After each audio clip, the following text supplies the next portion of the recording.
ہمارے چینل کو سبسکرائب کریں اور بیل آئیکن کو دبائیں۔ مولوی کی برداشت۔ ایک محلے کی مسجد کی تعمیر و مرمت کا کام شروع ہوا تو مطلوبہ رقم اکٹھی ہونے میں دیر ہو گئی۔ کمیٹی انتظامیہ نے امام صاحب سے کہا کہ محلے کی اس نکر والا بندہ ہے تو بہت بڑا تاجر، مگر اپنے تکبر اور فسق میں انتہا کو پہنچا ہوا ہے۔ اگر آپ میں ہمت ہے تو اس سے بات کر لیں، ممکن ہے کہ کوئی صورت بن جائے۔ امام صاحب نے حامی بھر لی اور ایک دن شام کو جا کر اس کا دروازہ کھٹکھٹایا۔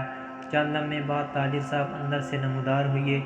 امام صاحب نے اپنے آنے کی وجہ بتائی تو صاحب خانہ سٹپٹا گئے اور بولے کہ ایک تو تمہارے اسپیکروں کے بار بار چلنے سے ہمارا سکون برباد ہے، اوپر سے تم میرے گھر تک آ پہنچے ہو۔ دوسرے محلے دار مر گئے ہیں جو مجھ سے چندہ لینے کی ضرورت آن پہنچی۔ امام صاحب نے کہا، صاحب اللہ کا دیا ہوا موقع ہے، آپ کے لیے آپ کے دست تعاون کی اشد ضرورت ہے، میں خالی ہاتھ نہیں جانا چاہتا۔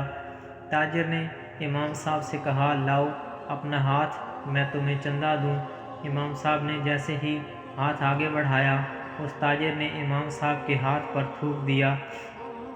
امام صاحب نے کمال صبر سے یہ ہاتھ اپنے کپڑوں سے صاف کر لیا اور دوسرا ہاتھ اس تاجر کی طرف بڑھاتے ہوئے کہا، یہ امداد تو میرے لیے ہو گئی، اب اس ہاتھ پر اللہ کے لیے امداد رکھ دیجئے۔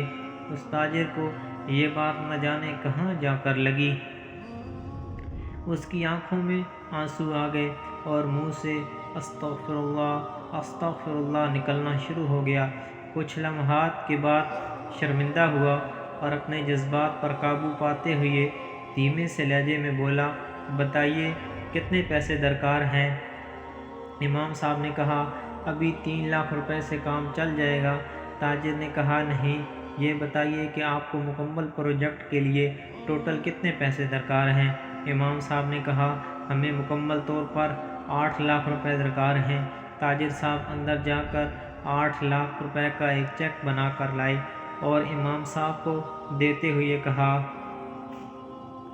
آج سے اس مسجد کا جو بھی خرچہ ہو مجھ سے لے لیجئے گا اور آج سے اس مسجد کی تمام ذمہ داری میری ہے۔ یہ سن کر امام صاحب بہت خوش ہوئے اور دعائیں دیتے ہوئے واپس آ گئے۔ بات کرنے کا انداز، سلیقہ، تمیز اور ادب آ جائے تو بڑے سے بڑا متکبر اور فاسق شخص بھی ہدایت پا سکتا ہے۔ یاد رکھیے، یہ برداشت، یہ صبر اور حوصلہ علماء کو علم ہی سکھاتا ہے۔